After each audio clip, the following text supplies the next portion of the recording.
DL, it's over for Jay-Z.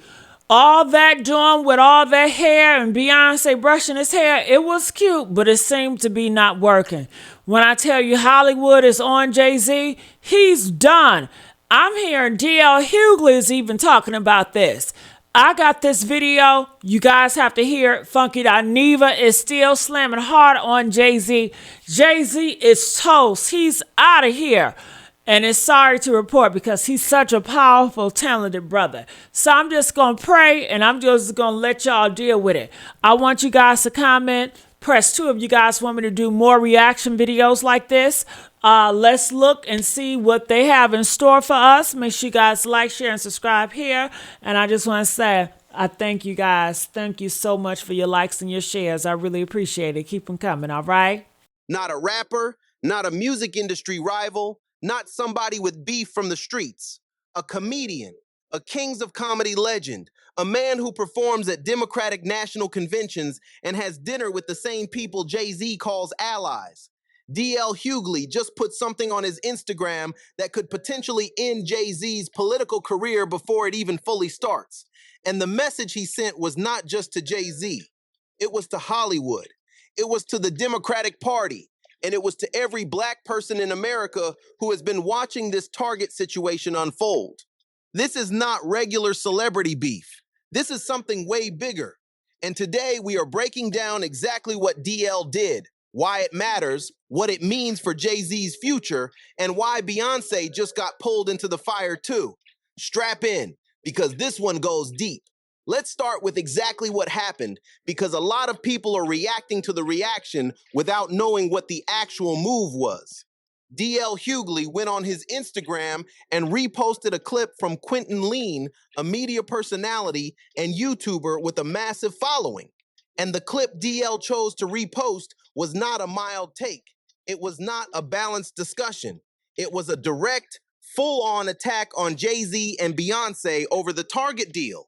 DL Hughley is coming for Jay-Z's neck. And as far back as I can remember, nobody in Hollywood has ever come at Jay-Z like this. I would like to point out that DL is not a rapper. He's not part of the music industry. This is not rap beef. DL is a comedian. DL is part of Hollywood, part of the Kings of Comedy. And more importantly, DL is part of the Democratic Party. The same Democratic Party that uses Jay-Z to get black votes. DL Hughley is sending a message to Hollywood and the Democratic Party. Now let's understand why this repost was such a significant move. DL Hughley did not record his own video.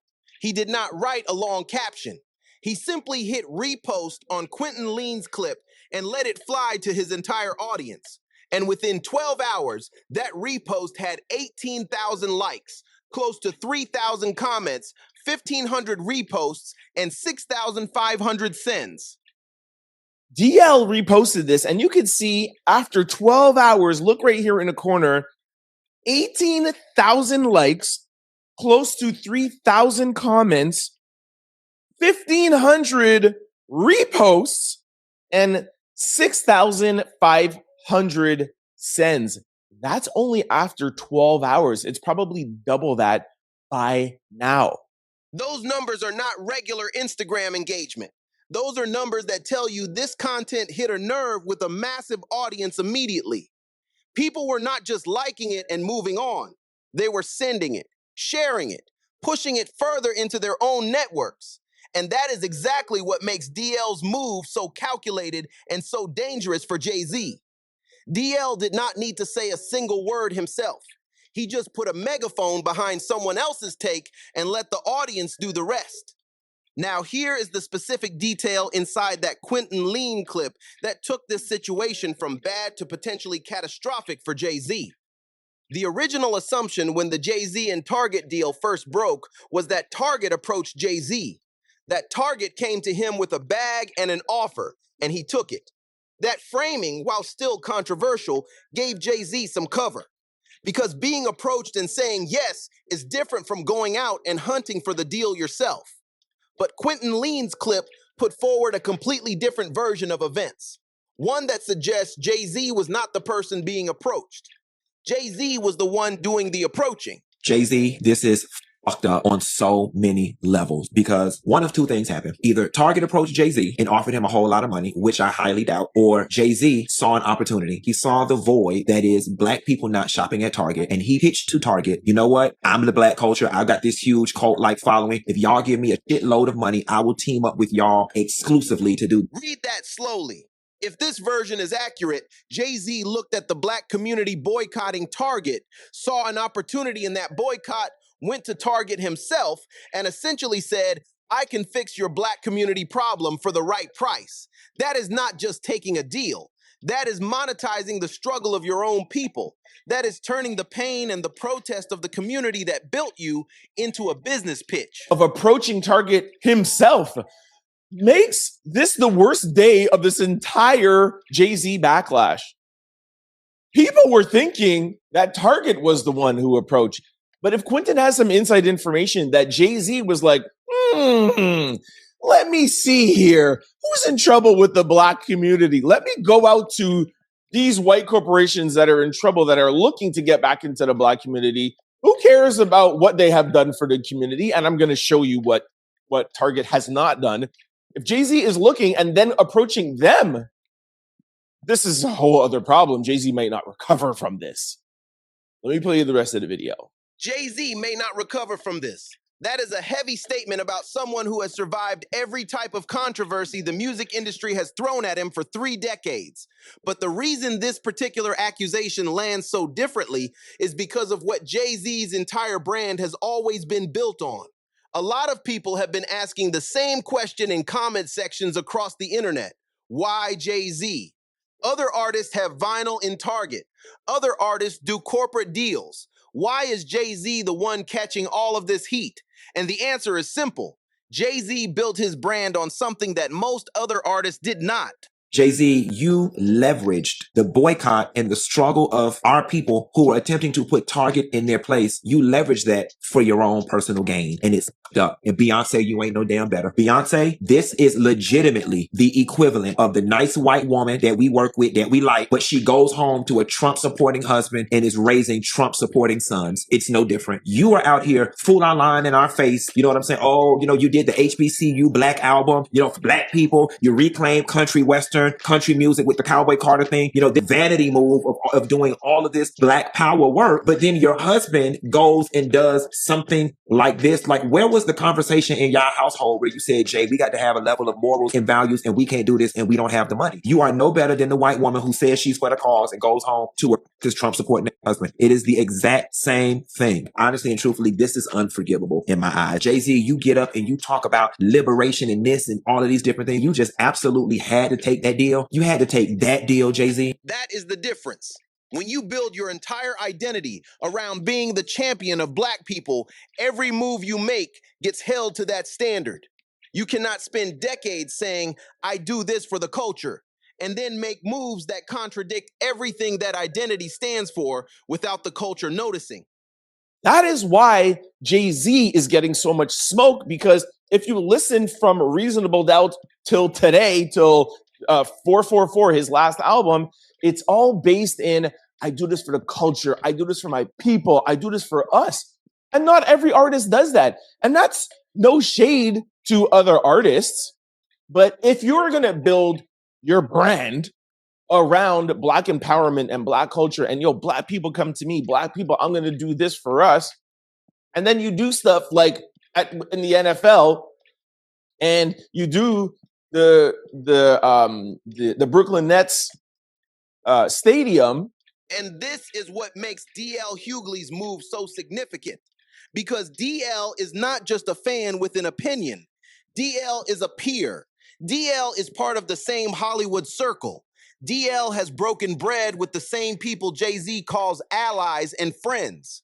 When someone from inside the circle publicly reposted content calling Jay-Z out at this level, it sends a message that goes far beyond Twitter beef. It says, even your own people in these Hollywood rooms are watching, and they are not happy. Now, here is where the situation expanded beyond Jay-Z and started pulling in someone who most people expected to stay untouched in all of this: Beyonce. The Quentin Lean clip that DL reposted did not stop at Jay-Z. It went directly at Beyonce too.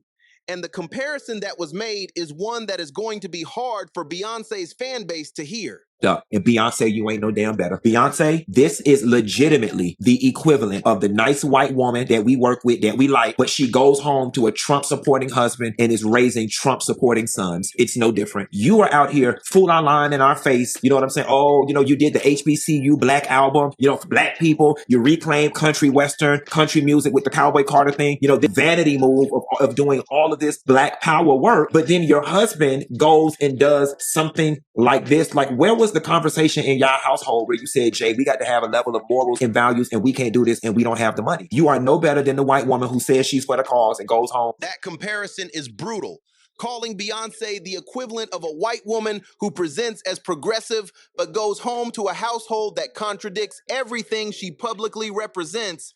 That is not a mild criticism. That is a direct challenge to everything Beyonce has built her image around for the past several years. The HBCU work, Lemonade, Cowboy Carter, the Black is King project, all of that was positioned as genuine cultural investment and authentic celebration of Blackness.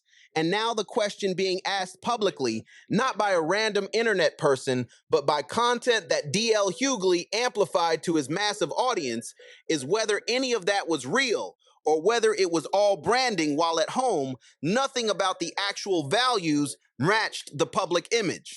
The fact that Quentin included Beyonce in that take makes things worse for Jay-Z, because there's arguments going to be going on at home. You see things that you're doing in Target, it's making me look bad, and now, she's going to be mad that Jay-Z is tarnishing the Beyonce Carter brand. Whew. The divorce topic is going to start coming up soon again, but let's stay focused here. Let's just talk about Jay-Z. And the fact, by the way, that DL put that on his Instagram about Beyonce too, that's crazy. Let's not forget. The divorce topic is coming up again. That alone tells you how far this has spread and how serious people are treating it. Because when people start connecting Jay-Z's business decisions to the health of his marriage, you are no longer just talking about a corporate deal. You are talking about the entire Jay-Z and Beyonce empire and whether it can sustain this kind of pressure from multiple directions at once.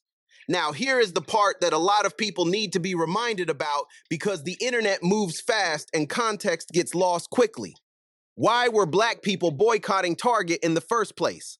What did Target actually do that started all of this? The church historically has always been on the front line of civil rights. And so Lent is the season that leads from Ash Wednesday to Resurrection. So it is not just a withholding of dollars, but a pushing forward of prayer. A lot in America is shifting, and the church is going to have to be more active and vocal. So let me talk here about 4 of the demands that you all have for Target. I think we'll put them up on the screen. Honor the $2 billion pledge to Black business community, which they made in 2021. It's through the end of this year. Let me pause and say to you, the reason why that's significant, they made that pledge after the George Floyd. Yeah.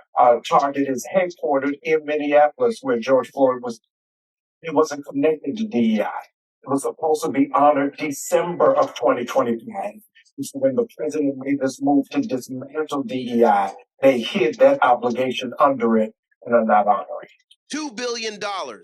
That is what Target promised to the Black business community after George Floyd was murdered. $2 billion that was supposed to be distributed. $2 billion that Target quietly buried under the DEI rollback when the political climate shifted. That is what the boycott was about.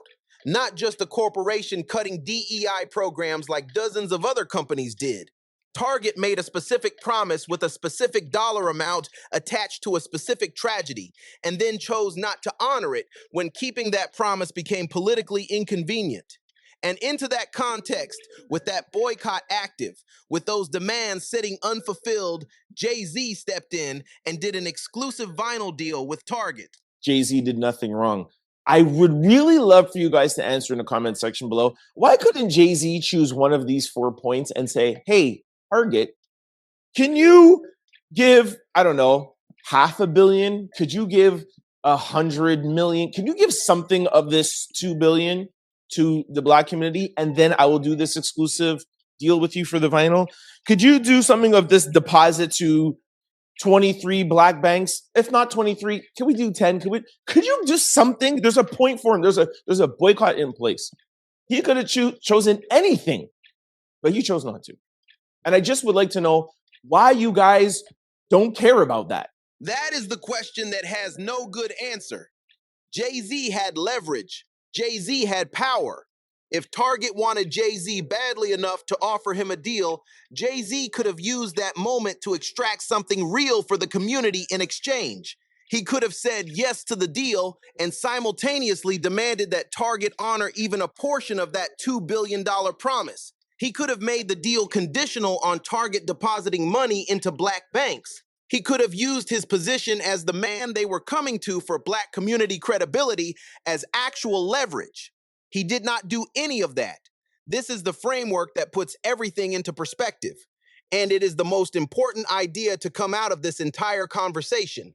Black consumption versus Black construction. Is outside with a boombox like, please come and holler at me. Please take me back, Black community. It is becoming more than apparent that when major corporations have challenges connecting with the Black community, the response is to call Jay-Z. But the problem is when they call Jay-Z, Jay-Z does not have the character or the resources to make the call worth it. If they are calling someone with power, then that power should be leveraged. If Target says, we need you to help us talk to the Black community, Jay-Z should be able to say, okay, I like the idea. I'm open to it, but do me a favor. Figure out how can we collectively and collaboratively get 600,000+ Black women back into the workplace. And if the Target says that seems like a big thing to do, the response should be, well, you have the resources to do so. So tell me what could happen to get 500,000 women reemployed. And if you can come back with that, then I will figure out how to release my album through you and work with you directly on repairing the relationship with the community. We do not have that.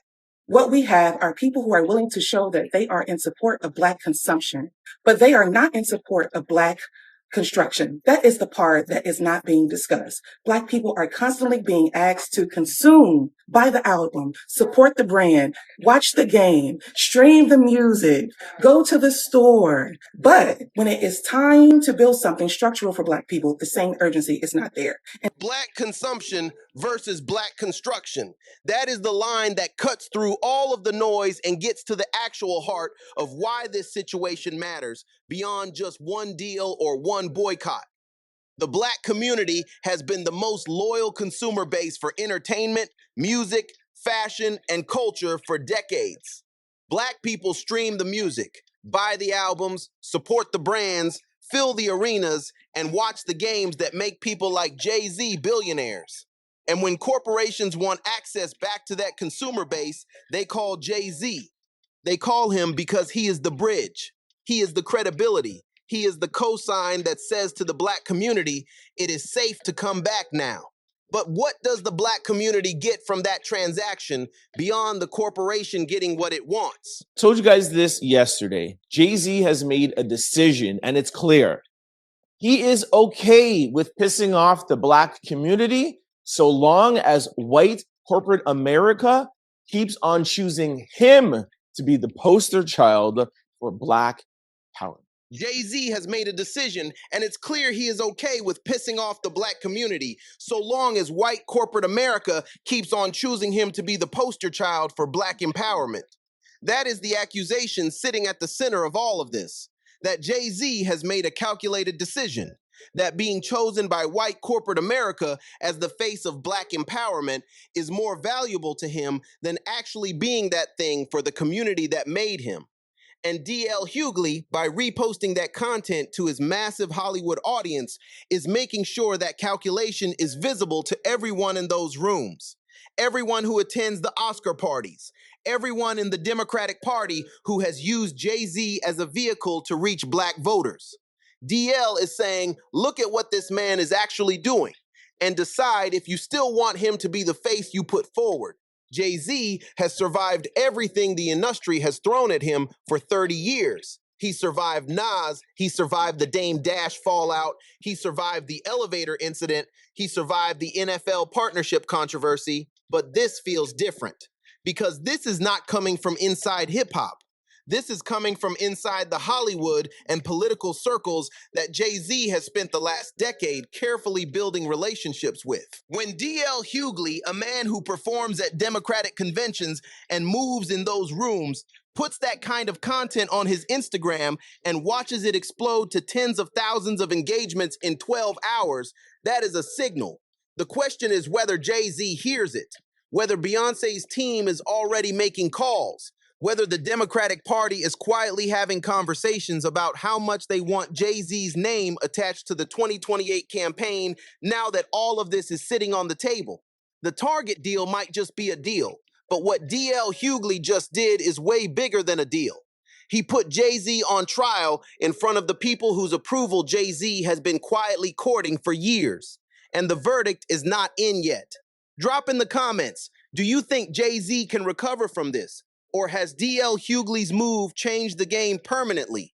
And do you think Beyonce should have spoken up? Like and subscribe, because this story is nowhere near finished.